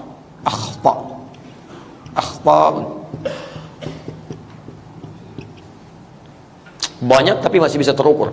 Tuh lihat. Kalau banyak sekali yang kita sendiri nggak bisa ukur nih. Banyak, saya mengakui banyak nih. Berapa banyaknya? Saking banyaknya nggak bisa dihitung, Pak. Bisa. Maka itu berubah kalimat jadi khataya. Khataya. Gini. Yakin nggak salah? Yakin. Ngaku nggak salah? Ngaku Pak, ngaku. Kalau kita mengakui kesalahan kita yang banyak ini, maka tambah ya kecil di ujungnya. Khataya, ya. Ini untuk pengakuan. Nah, karena itulah saya contohkan dari subuh ini kita hidup sampai zuhur misalnya. Kita yakin dalam akan sholat zuhur ini membawa banyak kesalahan. Dan kita ingin bermohon kepada Allah supaya kesalahan ini diampuni oleh Allah. Taubat kita kepada Allah, dijauhkan dari kita, nggak mau lihat lagi, gitu kan? Maka kita katakan, Allahumma ba'id baini wa baina khataaya kama ba'adta bainal masyriqi wal maghrib. Perhatikan, Anda yang baca doa ini barangkali sering Anda bacakan tapi Anda nggak paham maksudnya. Ketika Anda bacakan Allahumma ba'id baini wa baina khataaya kama ba'adta bainal masyriqi wal maghrib. Ya Allah, mohon jauhkan sejauh-jauhnya. Jadi ada ba'id pakai tasydid, ada ba'id pakai alif. Kalau ba'id pakai tasydid itu artinya jauhkan tapi saya masih bisa lihat. Al-la'af da Subi ba'id al-mirwah nih. Ya. Maaf Pak Subi, tolong itu kipas anginnya jauhkan dari saya. Pakai tasydid ba'id itu artinya jauhkan tapi saya masih bisa lihat. Ya. Tapi kalau pakai alif ba'id, jauhkan sejauh-jauhnya, saya nggak pengen lihat, nggak pengen jumpa. Bahkan ya Allah mohon sampai dengan di akhirat nanti jangan pertemukan saya lagi dengan kesalahan-kesalahan saya ini. Saya nggak mau lihat sampai di hari akhirat nanti, karena di akhirat nanti sekecil apapun kesalahan itu akan ditampakkan. Ya, faman ya'mal mithqala dzarratin khairan yara wa man ya'mal mithqala dzarratin syarran yara. Jadi kalau Anda merasa di sini misalnya bisa bersembunyi, Anda masuk ke ruangan, Anda lihat diri Anda nggak ada orang, Anda rasakan tidak ada yang mengawasi, lalu Anda berbuat maksiat di situ, yakinlah saat itu mungkin yang tahu Anda, tapi di akhirat kalau Anda tidak taubat itu akan dibuka, semuka langit dan bumi akan mengetahui perilaku Anda. Oh, ini rupanya Hadi Hidayat, kelihatannya soleh, ternyata berbuat maksiat juga. Maksiatnya lebih besar daripada saya. La haula wala quwwata illa billah. Hati-hati, dibuka itu. Karena itulah kita bertobat dalam sholat. Kita katakan, ya Allah, mohon ya Allah, jika dalam sholat ini saya membawa kesalahan-kesalahan tak terlukiskan, saya akui ya Allah. Makanya ketika Anda mengatakan khotoya itu, Anda ingat salah apa Anda? Coba ingat, mungkin ada yang pernah mencela, gitu kan? Ada yang pernah mencela pasangan hidupnya, ada anak kasar kepada orang tuanya, ada dosa terhadap tetangga, macam-macam. Hadirkan itu. Sehingga ketika Anda merasakan, Anda merasa banyak dosa, Anda akui, kehusuan akan tiba di situ. Ya, kama ba'adta bainal masyriqi wal maghrib, seperti jauhnya timur dan barat yang nggak pernah ketemu. Timur dan barat pernah ketemu nggak? Kalau pernah ketemu, kiamat namanya, nggak akan ada kita sekarang. Keduanya nggak pernah ketemu. Itu kalimat majaz dalam bahasa Arab, seakan-akan mengilustrasikan bahwa kami ya Allah nggak ingin melihat lagi kesalahan-kesalahan kami, sampai di akhirat nggak mau ketemu ya Allah, pisahkan kami dari jauhkan. Lalu Anda katakan itu, lihat dari subuh sampai ke zuhur, itu kan Allahumma naqqini minal khataaya kama yunaqqa thawbul abyadu minad danas. Ya Allah, kalau kesalahan-kesalahan ini begitu pekat seperti kotoran melekat dalam pakaian, mohon ya Allah, mohon hapuskan saja ya Allah, seperti noda dihapuskan dari pakaian. Ini kalau ya-nya dihilangkan yang terakhir, ganti dengan alif lam. Allahumma ghsilni bil ma'i wal thalji wal barad. Kalau perlu gunakan ya Allah air yang sangat dingin untuk menghilangkan seluruh ini semua. Jadi ketika Anda bacakan itu kalimat, sesungguhnya itu kalimat-kalimat taubat, penyesalan, sehingga menghilangkan, menggugurkan dosa-dosa yang pernah kita bawa. Begitu Anda bacakan itu dalam sholat, hadir kehusuan dalam diri kita, paham tentang dosa-dosa kita, digugurkanlah oleh Allah satu dosa-dosa kita. Kalau dosa sudah digugurkan, maka Masya Allah, doa cepat dikabulkan, cinta Allah hadir, dan kehusuan itu tiba. Makanya Nabi sampaikan di hadis Muslim nomor hadis 233, as-salawatu ila as-salawat wal jumu'atu ila al-jumu'ah wa ramadhan ila ramadhan kafaratun lima bainahunna. Salat satu ke salat yang lainnya, Jumat ke Jumat, Ramadan ke Ramadan, bisa menggugurkan dosa-dosa kecil yang pernah dikerjakan, malam takunil kabair, sepanjang bukan dosa besar yang harus diiringi dengan cara tobat yang lainnya. Jadi seharusnya saat kita sholat, dosa kita itu gugur Pak. Kecil-kecil itu dosa mata, dosa telinga, dosa lisan dan sebagainya, sepanjang bukan dosa besar, gugur seketika. Tapi apakah setiap orang sholat bisa gugur dosanya? Belum tentu, kalau kita nggak mengerti isinya. Paham ya? Maka bacaan Allahumma ba'id ini bukan terkait dengan ormas tertentu, Muhammadiyah, Persis dan sebagainya, bukan. Ini kaitan dengan bagaimana menghadirkan kehusuan dan makna salat yang kita bacakan terkait dengan pengakuan dosa-dosa kita yang ingin diampuni oleh Allah Subhanahu wa taala. Jelas? Baik, nanti kalau lebih jauh lagi bisa diuraikan tapi sedikit agak panjang nanti. Ya karena biasanya istighfar itu pengantar pada jawaban doa. Makanya adab Anda sebelum berdoa, setelah sholat itu kan nanti ada doa ya. Dari sunnah Nabi ada doa. Tapi doa itu kan diawali dengan istighfar. Dilihat sini. Apa ini? Halo? Gelas air itu ya. Antum lihat benda aja udah beda pendapat gitu ya. Masya Allah gitu ya. La haula wala quwwata illa billah. Itu paling gampang. Air di dalam gelas ada tutupnya gitulah supaya nggak repot. Lihat sini. Kalau tutupnya saya buka. Bisa nggak dimasukkan benda yang lain? Bisa. Spidol masuk? Mic masuk? Masuk. Baik, mudah dimasukkan benda lain. Sekarang lihat, kalau saya tutup begini. Bisa dimasukkan spidol? Tidak. Yang lain tidak. Ketika kita bermohon kepada Allah lewat doa, sifat doa itu kapanpun disampaikan, itu sifatnya akan dijawab. Akan dikabulkan. Baik itu seketika, baik itu saat kita siap, atau nanti Allah ganti dengan apa yang kita butuhkan, bukan apa yang kita inginkan. Itu rumusnya ada di Quran surah kedua ayat 186, posisi paling kiri sebelah bawah. Baik, sebentar, sekarang lihat. Tapi ada orang-orang yang ketika bermohon kepada Allah, bukan Allah tidak mengabulkan, tapi begitu dikabulkan mental tuh, nggak bisa masuk, kan ada penghalang di sini, sehingga bahasanya tidak dikabulkan. Ya, padahal sifat Allah mengabulkan doa, karena nggak bisa masuk tuh, mental. Kenapa diantaranya? Sumbernya dua. Ada yang haram yang masuk atau maksiat yang dikerjakan. Makanya ketika ada yang haram masuk ke perut, misalnya di hadis Muslim, hadis 1056, di Al-Arba'in nomor hadis yang ke-10. Kan Anda sering saya sampaikan kan, ada seorang lelaki menempuh perjalanan panjang. Dzakara rajul thumma dzakara rajula yutilu safara asy'atha aghbara, sampai rambutnya kumal, pakaiannya berantakan kan? Kemudian yamudu yadayhi ila sama, dia mengangkat tangannya ke langit berdoa, fayaqulu ya Rabb berdoa dengan al-asmaul husna. Kata Nabi, anna yustajabu lidzalik, mustahil doanya bisa terjawab. Bukan Allah nggak jawab, tapi nggak bisa masuk nih. Kenapa? Famatamu haram, karena dia makan makanan yang haram. Mashrabu haram, minumannya haram. Balbasu haram, pakaiannya haram. Baghudhiya biharamin, dan perangkat hidupnya haram. Karena masuk yang haram dalam dirinya menutup celah-celah kebaikan, sehingga ketika akan diberikan jawaban nggak bisa masuk tuh, mental. Atau maksiat. Telinga yang sering dengar maksiat nih, ya, awas hati-hati.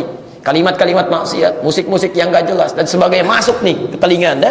Jarang dengar Quran, jarang dengar azan macam-macam. Itu nanti jadi sumbatan di sini di telinga. Ya, jadi sumbatan. Quran surah 6 ayat 25. Wa fi adhanihim waqra. Ada orang-orang yang telinganya kena sumbat. Bukan nggak bisa dengar. Kalau yang lain kedengaran, Pak. Ya Allah, haula wala quwwata illa billah. Konser musik di Jakarta di Senayan kedengaran sampai sini. Padahal konsernya belum ada, belum mulai. Masih 3 bulan lagi kedengaran, sampai tiketnya udah pesan duluan, bayar lagi 6 juta. La haula wala quwwata illa billah. Adzan, bahkan panggilan taklim ajakan, samping rumah masjidnya ada, gratis lagi, semuanya ada sarapannya, ada buburnya, nggak kedengaran Pak. Nggak bisa masuk gitu kan, susah gitu. Salatu khairum minan naum, mau dikasih lebih daripada dunia dan seisinya, kebalik masuk telinganya. An-naumu khairum minas salat, tidur terus. La haula wala quwwata illa. Kenapa? Ada yang salah di telinganya. Mata sering lihat yang salah, jadi penghalang di sini. Di penghalang.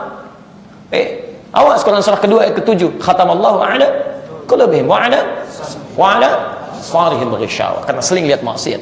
Makanya orang yang sering melihat yang maksiat-maksiat, gambar-gambar yang tidak bagus, acara-acara yang buruk, itu diajak kepada yang baik, nggak bisa nyambung Pak. Nggak bisa nyambung, nggak akan ada getaran dalam jiwanya. Makanya kalau Anda terbiasa berbuat baik, maka Anda tidak akan pernah menemukan hal-hal yang kotor, termasuk kata-kata yang tidak bagus. Tapi kalau Anda terbiasa bicara kotor, maka yang keluar yang kotornya, yang baik gak akan muncul. Hati-hati gitu kan. Karena itulah kita coba pecahkan ini. Kita tobat kepada Allah, kita akui kita salah dan sebagainya. Kita minta Allah untuk bisa menggugurkan dosa-dosa kita, kita akui itu. Sehingga ketika di awal sudah mengakui dosa, bertobat kepada Allah, menangis kita seperti sahabat Abu Bakar menangis, bergetar tangannya karena takut membawa dosa dalam sholatnya gitu kan. Masya Allah, itu sahabat mulia yang pahanya nggak sebanding dengan amalan makhluk. Ya, mertua Nabi, surganya tanpa hisab, menemani Nabi lewat hijrahnya ke Madinah. Masya Allah, masih menangis beliau dalam sholatnya, mengakui dosa-dosanya. Antum sahabat bukan, mertua Nabi juga bukan, masuk surga juga belum jelas itu kan. Nabi nggak ngajak antum saat hijrah gitu kan. Masya Allah, masih merasa nggak ada dosa dalam sholatnya. Walaupun kadang-kadang dalam sholat subuh di puncak gemetaran juga gitu kan, tapi bukan dalam konteks sholat yang benar. Jadi teman-teman sekalian, kenapa itu dilakukan di awal? Karena setelah itu Anda akan memanjatkan banyak doa kepada Allah. Perhatikan, bukankah dalam setiap gerakan sholat ada doa di situ? Silahkan cek. Ruku ada doa, itidal sami Allahu liman hamidah ada doa, Rabbana walakal hamdul as-samawati wal ardi, terus sujud ada doa, duduk di antara dua sujud berapa Anda bacakan Rabbighfirli warhamni wajburni warfa'ni dan seterusnya. Bagaimana itu bisa dikabulkan sementara dosa masih melekat dalam diri kita? Bahkan setelah sholat pun Anda berdoa. Di Ibnu Majah nomor hadis 925 itu, Allahumma inni as'aluka ilman nafi'an wa rizqan thayyiban wa amalan mutaqabbala. Tapi apakah langsung dibacakan? Tidak. Nabi mengajarkan istighfar dulu supaya mengampuni dosa. Allah mengampuni dosa kita. Hadis Muslim nomor hadis 591. Astagfirullah, astagfirullah, astagfirullah. Allahumma antas salam, minkas salam, tabarakta ya dzal jalali wal ikram. Bukan kalimat formalitas, bukan. Ketika mengucapkan astagfirullah, ya Allah ampuni dosa saya, Anda harus mengaku punya dosa apa. Coba rasakan, kalau kalimat itu benar diucapkan dengan perasaan yang benar, itu mengalir dari mata kita, turun ampunan Allah. Setelah itu Anda mulai bacakan yang lainnya. La ilaha illallah wa la syarikalah, lahul mulku wa lahul hamdu wa huwa ala kulli syai'in qadir. Hadis Muslim hadis 593. Setelah itu Anda mulai bacakan lagi subhanallah, subhanallah, alhamdulillah, alhamdulillah, Allahu akbar 33 kali. Hadis Muslim hadis 597. Setelah itu Anda bacakan ayat kursi, ya, Quran surah kedua ayat 255 di An-Nasai bab yang keempat halaman 99. Setelah itu Anda bacakan Al-Ikhlas, Al-Falaq, An-Nas di Abu Dawud nomor hadis 1523, baru Anda berdoa. Ini enggak ujug-ujug selesai salat langsung kemudian berdoa. Ya, tidak salah, tidak, boleh-boleh saja. Tapi akan lebih baik jika kita hilangkan dulu sekat-sekat yang bisa menghambat doa itu dikabulkan. Paham? Inilah kenapa dibacakan Allahumma ba'id baini dan seterusnya. Ini nggak ada kaitan dengan Muhammadiyah. Ya, Allahumma ba'id baini wa baina khataya Muhammadiyah kayaknya. Ada hubungannya. Terakhir wajjahtu itu umum ya, walau tidak seluruhnya. Seringkali dibacakan dalam keadaan sholat malam. Sama dengan ya Rabba Jibril wa Mikail dan sebagainya. Lihat, ini sering dibacakan. Kenapa sering dibacakan dalam sholat malam pada umumnya? Karena kalimat-kalimat di lafaz ini itu cukup menyentuh, Pak. Menyentuh, ada pengakuan, ada penghayatan, ada penghambaan. Dan bacaan yang dibacakan di waktu malam dengan bacaan seperti ini umumnya lebih kena kepada hati. Quran surah ke-73 ayat ke-6, Inna nasyi'atal laili hiya asyaddu wat'an wa aqwamu qila. Sungguh bangun malam itu, kemudian Anda bacakan bacaan dalam sholat dan seterusnya, itu akan lebih cepat menyentuh kepada jiwa. Gak percaya silakan, ibu bapak bangun malam jam 2 lah, setengah 3 dengan sholat siang jam 2 setengah 3, malam 2 rakaat, siang 4 rakaat misalnya, itu lebih khusyuk yang malam. Silakan kalau tidak percaya, sebab gangguannya menipis. Makanya setannya gak suka Anda bangun malam. Setannya komplit itu, dia akan kerja keras tuh saat malam itu. Gak percaya silakan. Kalau siang-siang itu biasa aja, begitu malam Pak mau bangun aja susah. Silahkan cek, dan tantangannya nggak mudah. Anda bahkan bikin sampai alarm 3 kali. Mau bangun jam 3, alarm dari jam 2 kan, alarm kedua setengah 3, alarm ketiga jam 3 kurang seperempat gitu kan. Alarm pertama matikan alarm yang kedua, alarm kedua untuk mematikan alarm ketiga, alarm ketiga masih nundutan gitu kan, siap-siap untuk bangun. Itu tidak mudah. Dan begitu Anda bangun, apakah langsung kemudian sholat? Belum tentu. Ada banyak tantangan di situ gitu kan. Tapi ketika Anda mulai sholat, Masya Allah, awalnya berat, tapi selanjutnya nikmat luar biasa. Ketinggalan 1 rakaat, malam tidak bangun, nyesalnya luar biasa, ada yang hilang gitu, saking nikmatnya. Makanya ketika Anda bacakan, kata Ali bin Abi Thalib, saya pernah sholat di belakang Nabi SAW, Masya Allah, fastaftah, maka dia membuka doa istiftahnya, wajjahtu wajhiya lilladzi fatara as-samawati wal ardh hanifan musliman wa la ana minal musyrikin. Kita akhiri, ya Allah, saya pasrahkan diri saya sepenuhnya pada penguasa langit dan bumi dengan yang lurus, ya Allah, dan saya nyatakan saya bukan termasuk kalangan yang musyrik. Inna salati wa nusuki wa mahyaya wa mamati lillahi rabbil alamin. Sungguh ya Allah, kalau saya sholat sampai malam ini, saya ibadah sampai saat ini, saya hidup sampai sekarang, atau Engkau wafatkan saya saat ini, ya Allah, Anda ungkapkan kalimat itu saat malam sholat, ya Allah, kalaulah ajal hamba tiba saat ini, Engkau wafatkan hamba sekarang, hamba ikhlas ya Allah, sepenuhnya hanya untukmu penguasa semesta alam, la syarikalah. Hamba berjanji ya Allah, sejak saat ini hamba tidak akan pernah musyrik dalam hidup, ya, wa bidzalika umirtu, dengan itu hamba diperintahkan, wa ana minal muslimin wa ana awwalul muslimin. Hamba bertekad ya Allah, saat ini hamba akan berubah menjadi muslim yang lebih baik lagi dalam pandanganmu. Itu indah gitu. Jadi begitu Anda bacakan itu, sujud, ruku, dan Anda berdoa, nikmat. Begitu besoknya Anda bangun, Anda sudah berjanji pada Allah, saya akan jadi lebih baik lagi. Makanya orang yang bacakan doa ini mustahil jadi lebih jelek dibandingkan sebelumnya. Gak ada orang setelah bacakan itu kemudian mencela orang lain. Gak ada orang setelah bacakan itu melihat hal yang maksiat. Gak ada orang setelah bacakan itu melanggar ketentuan Allah. Anda berjanji, ya Allah saya akan jadi lebih baik lagi. Begitu selesai salat Anda ribut. Apa yang salah gitu kan? Mungkin Anda nggak ngerti dengan bacaan Anda. Tapi yang paling indah itu Engkau wafatkan hamba saat ini, ya Allah, hamba ikhlas. Semuanya untukmu. Hamba berjanji akan lebih baik lagi. Begitu Anda ruku, tenang. Tidak begitu sujud lama. Tiba-tiba saat sujud itu tidak sadar ada panggilan, ya ayyatuhan nafsul mutmainnah, irji' ila rabbika radiyatan mardiyah. Hei jiwa yang sudah tenang. Karena kalau maksiat sudah hilang, tobat sudah ada, air mata sudah mengalir, lebih tenang keadaan hati kita. Silakan Anda bertobat sampai mengalir air mata. Demi Allah saya katakan, kalau air mata sudah mengalir, tobat Anda benar, akan ada getaran di hati Anda membuat Anda lebih tenang. Begitu sudah tenang, tiba-tiba panggilan itu datang. Irji' ila rabbika radiyatan mardiyah. Ayo pulang kepada Rabb dengan keadaan yang sudah aku ridha. Fadkhuli fi ibadi, masuklah dalam golongan hamba. Wadkhuli jannati, siapkan diri untuk memasuki surga. Itu indah. Sujud, tiba-tiba gak bangun lagi. Dan kita tidak tahu kapan kita akan pulang. Ya, karena itu sibukkan diri kita dengan banyak mengerjakan kebaikan. Jika Anda belum mampu berlomba dengan orang soleh memperbanyak amal baik, maka setidaknya berlombalah dengan para pendosa untuk beristighfar. Kalau belum jelas surganya, merasa belum tentu masuk surga, jangan ngurusi surga orang lain. Perbaiki diri Anda. Setelah lebih baik, ajak orang lain dalam kebaikan dan bermohonlah kepada Allah dengan tawakal kepadanya. Demi Allah saya katakan sekali lagi, saya tegaskan, kapanpun kita pasti akan pulang. Kapanpun itu, bahkan mungkin saat ini. Dan tidak ada paling indah ketika kita mengucapkan kalimat tadi kita pulang. Ya, kita nggak bisa elakkan itu semua ya. Bisa terjadi dan tidak ada hal yang bisa memastikan itu semua. Mungkin Anda duluan, saya belakangan, bisa? Atau ditukar itu kan, saya belakangan, Anda duluan, mungkin.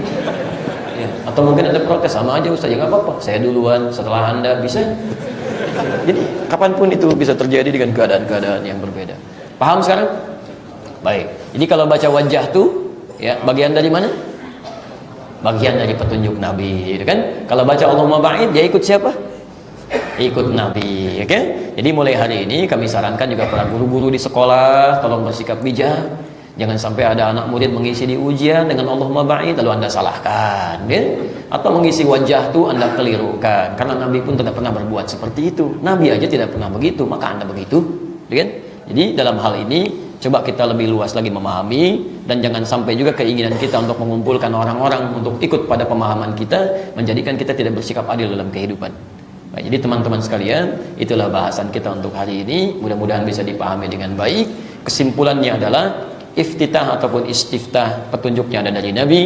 Bisa pendek, bisa panjang, ada 12 doa. Yang pendek dibacakan dalam keadaan yang sekiranya mendesak kita untuk mengerjakan aktivitas yang lain atau untuk memudahkan dalam kondisi tertentu seperti sholat tarawih. Yang panjang bisa dibacakan dalam keadaan sholat tertentu, terkhusus dalam sholat-sholat yang sifatnya sendirian. Bacaan Allahumma ba'id seringkali dibacakan siang hari, sekalipun boleh membaca yang lainnya, tapi intinya bacaan itu dibacakan sebagai bagian dari pengakuan kesalahan kita supaya bisa diampuni oleh Allah dan bisa mendapatkan karunia yang lebih.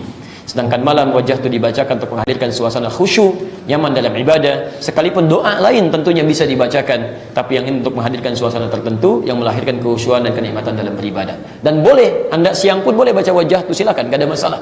Ya, malam boleh baca Allahumma ba'id, tidak ada persoalan di sini. Ini hanya persoalan bagaimana menempatkan saja untuk mendapatkan nikmat bacaan di dalamnya. Jelas sampai sini? Alhamdulillah. Kalau sudah jelas maka berlaku hukum Qur'annya, ya ayyuhalladzina amanu la tas'alu an asya'a in tubdalakum tasukum. Hai orang-orang yang masih merasa punya iman. Antum masih merasa punya iman? Alhamdulillah. La tas'alu an asya'a in tubdalakum tasukum. Kalau masalah sudah jelas diuraikan maka jangan banyak ditanyakan. Khawatir banyaknya pertanyaan itu menjadikan yang jelas semakin tidak jelas nantinya, gitu kan? Seperti umatnya Nabi Musa, dikatakan kembali sapi masih banyak bertanya juga, maka semakin tidak jelas dan pengamalannya semakin sulit dilakukan. Baik, kalau sudah demikian jelas uraiannya? Alhamdulillah. Ada pertanyaan? Sudah, baik ya. Oke, kita cukupkan dulu untuk hari ini. Saya mohon maaf karena saya harus segera bersiap. Ya, ada agenda yang harus cepat kami kerjakan. Saya mohon izin, itu ada tertulis di jadwal kami di Bintaro kajian khusus. Kalau khusus itu bukan umum ya, sifatnya terbatas karena ada hal-hal yang memang harus diterangkan dalam sifat yang sangat terbatas. Tapi itu pun ada pergeseran jadwal. Jadi yang kajian khusus pun mohon maaf dia kita sudah dialogkan tidak berlangsung hari ini. Jadi tolong jangan ada yang ke Bintaro, jangan ada yang nyari juga karena saya tidak berada di sana. Kecuali kalau Anda ada agenda yang lain silahkan, kan? Baik, termasuk nanti yang malam pun kami harus bersiap karena ada satu situasi yang harus kami selesaikan ya terkait dengan hal penting juga yang sangat urgent. Jadi mungkin mohon maaf malam juga saya nggak bisa hadir dari pagi ini terus sampai dengan ke malam ya, karena nanti ada kondisi yang kami harus selesaikan terkait dengan hal-hal yang cukup penting ya. Karena diantaranya kita akan kedatangan sebagai informasi 4 duta besar sekaligus ini. Jadi lagi banyak tamu beberapa waktu ini. Jadi berita gembira insya Allah bagi anda yang mau bergabung di Kamis malam Jumat nanti tanggal 13 kita akan kedatangan tamu istimewa 4 duta besar ya, insya Allah ya terkonfirmasi, namun masih nanti dalam proses akan berkunjung ke tempat kami di Masjid Al Ihsan di PTM PJS ya. Diantaranya ada duta besar yang selama ini confirm, kita nggak ngundang sebetulnya ya, bukan kita yang mengundang tapi ingin mereka bertamu untuk datang ya, dengan hal lain ingin juga berbagi macam-macam dan sebagainya. Alhamdulillah ada yang dari Oman nanti, ada yang dari Libya, ada yang dari Sudan, Masya Allah ya. Mudah-mudahan nanti mau memberikan beasiswa, nanti saya coba sampaikan supaya nanti di situ bisa langsung di antara jemaah kita bisa mendapatkan beasiswa ya. Kemudian nanti ada yang dari Irak juga, Masya Allah itu alim luar biasa, duta besar, penghafal Quran, pengajar, nanti kita mudah-mudahan bisa jadi imam. Dan ada tamu istimewa juga nanti direktur satu yayasan besar di dunia Islam di Libya, namanya Jam'iyatud Da'wah Al-Islamiyah. Itu Masya Allah, dan kami pun pernah kuliah di sana yang itu di bawah yayasan itu internasional itu ya, kuliah dakwah Islam itu di bawah Jam'iyatud Da'wah Al-Islamiyah. Itu sudah sedunia, itu sudah mencetak banyak sedunia, termasuk tidak banyak orang tahu bahwa alumni di sana tuh banyak berkiprah ya. Tahukah anda yang menerjemahkan kemarin itu Raja Salman ketika datang ke Indonesia dan berdialog dengan presiden kita kan belum bisa bahasa Arab, seperti halnya Raja Salman belum bisa bahasa Indonesia gitu kan, sama dua-duanya kan nggak nyambung. Kalau ini bahasa Arab di bahasa Indonesia kan nggak akan ketemu ya, paling senyum ya, pakai vlog misalnya kan atau apa kan, harus mengerti juga tuh ya. Makanya ada yang menerjemahkan, penerjemahnya siapa? Alumni Libya, Ustaz Syahrul Murajab itu alumni Libya kan. Nah, jadi ada juga di MUI siapa ketua hubungan luar negerinya? Alumni Libya ya. Jadi tidak banyak, tidak harus kemudian jadi rame-rame dan sebagainya, tidak ya. Jadi ada fadilah, disilahkan ambil ilmunya. Ada yang dari Madinah, ambil ilmunya. Ada yang dari Mekah, ambil ilmunya. Ada yang dari Libya, ambil ilmunya. Dari Mesir, ambil ilmunya. Dan jangan dibenturkan satu dengan yang lainnya, karena masing-masing punya keistimewaan, keunggulan yang saling melengkapi. Termasuk saya akan banyak salahnya. Kalau anda teliti silahkan ya. Ada yang meneliti kesalahan saya baru sedikit itu, saya kan sudah 5 tahun di Indonesia, masa cuma segitu? Pasti banyak gitu kan. Ayo sampaikan lagi, kalau benar salah saya istighfari, saya tangisi, saya minta ampun kepada Allah gitu kan. Udah saya sampaikan ke jemaah, yang ini tolong jangan diambil ya, yang lain silahkan ambil. Tapi kalau benar, alhamdulillah. Berarti kalau saya ceramah hampir 2 jam, kesalahan cuma 1 menit, berarti yang lainnya kan benar. Gitu kan? Jangan sibukkan dengan yang 1 menit gitu kan. Itu cukup disampaikan, disalah, selesai. Kalau memang benar salah. Tapi kalau mungkin tidak salah, tapi hanya kesalahpahaman dalam memahami dan sebagainya, itu pun juga bisa didialogkan dan ringan gitu kan. Saya tegaskan kalimat-kalimat ini untuk menyudahi hal yang tidak produktif. Untuk apa gitu? Saya aja nggak mikirin, kenapa antum pada mikirin? Saya nggak mikirin, demi Allah saya katakan, saya nggak mikirin, saya nggak pusing, nggak ada apa-apa. Saya biasa aja, kenapa antum pada rame? Udah di bawah sudah, jangan pada rame, selesai. Kalau memang pekerjaannya begitu ya, memang tugasnya begitu, silakan aja. Mungkin nggak ada hubungan, dan saya tenang sekali, nggak ada persoalan. Saya itu yang bikin nggak bisa makan, nggak bikin nggak bisa tidur, sering kali menangis, bukan karena itu. Saya melihat kenapa saya ini di 5 tahun di Indonesia berusaha memberikan sesuatu untuk menjadikan orang lebih baik, akhlak lebih baik, ibadah lebih tenang, tiba-tiba hancur dalam 4 menit 5 menit gara-gara seperti itu. Jadi saya mikir lagi, ini ngembalikannya seperti apa nih ya. Kalau cuma diskusi membalas ini, bantah-bantah untuk apa, mudah kita jawab begini-begini, tapi antum harus lihat maslahatnya ke bawah. Jadi bagaimana nanti ini muncul ribut lagi, apa faedahnya ya? Apa antum senang dengan diskusi yang seperti itu, lalu ribut satu mencela dengan yang lainnya? Nggak ada faedahnya. Dan siapa yang menanggung dosanya di situ? Antum harus berpikir ke sana. Kalau dengan itu semua anda mencela saya, menjadikan anda bahagia dan hilang dari sebagian dosa, saya ikhlas, silahkan. Tapi tolong jangan ganggu orang lain yang mereka ingin jadi lebih baik sehingga keluar dari kebaikan itu. Antum nggak sadar keluar banyak dosa di situ. Siapa yang nanggungnya? Itu yang bikin saya nggak bisa makan dari sejak Halmahera itu sampai ke Dumai, sampai ke Masya Allah, sulit gitu kan. Itu. Jadi kalau anda mau mencela saya, cukup ke saya saja lah, jangan dibuka ke yang lain, supaya saya bisa menanggung itu semua. Kalau dengan semua itu bisa saya tanggung, anda menjadi lebih baik, saya ikhlas dengan itu, gak ada masalah gitu kan. Anda pengen popularitas, ambil, saya nggak butuh. Anda pengen amplop materi, ambil, saya nggak perlu ya. Bahkan saya kalau perlu saya umumkan, jangan setiap yang talim nggak usah ngasih amplop lagi. Saya nggak butuh dengan itu semua. Saya cuma pengen sebelum saya meninggal ada kebaikan yang anda dapatkan, selesai. Dan saya ringan di hadapan Allah. Ya Allah, Engkau titipkan kepada saya tugas untuk berdakwah, saya sudah kerjakan. Saya tidak pernah meminta ini, tidak pernah meminta itu.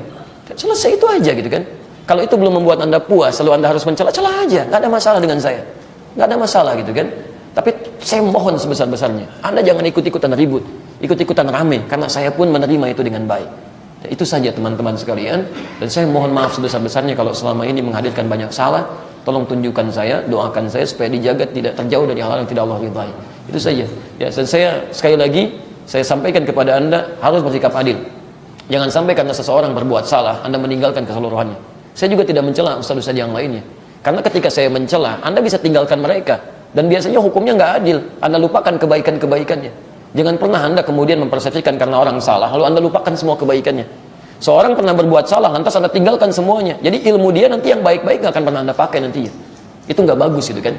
Itu yang saya arahkan. Kalau Anda tidak sepakat dengan ini, tinggalkan aja saya. Ambil ustaz lain, selesai masalah. Ya, dan nggak usah rame-rame berbuat hal yang mungkar sifatnya. Menegakkan yang ma'ruf dengan cara yang mungkar itu fatal. Itu keliru dia. Dan demikian, mudah-mudahan cahaya Allah diturunkan. Dan kita dari Masjid An-Nur sekarang, An-Nur adalah cahaya. Mudah-mudahan cahaya kebaikan itu datang, yang buruk itu hilang. Dan dengan ini semua kita bisa menjalin kebaikan-kebaikan. Kita rindu para ustaz itu bertemu, ulama itu bertemu. Kalau semuanya kompak duduk bareng, kemudian bicara visi yang bagus, walaupun kendaraannya beda-beda, tapi tujuannya sama, maka umat itu akan indah. Dan kita akan menyatu gitu kan. Terlalu banyak energi kita dibuang untuk mementingkan hal-hal yang tidak perlu dipikirkan. Subhanakallahumma bihamdika asyhadu an la ilaha illa anta astaghfiruka wa atubu ilaik wa akhiru da'wana alhamdulillahi rabbil alamin wal 'afwu minkum. Assalamualaikum warahmatullahi wabarakatuh.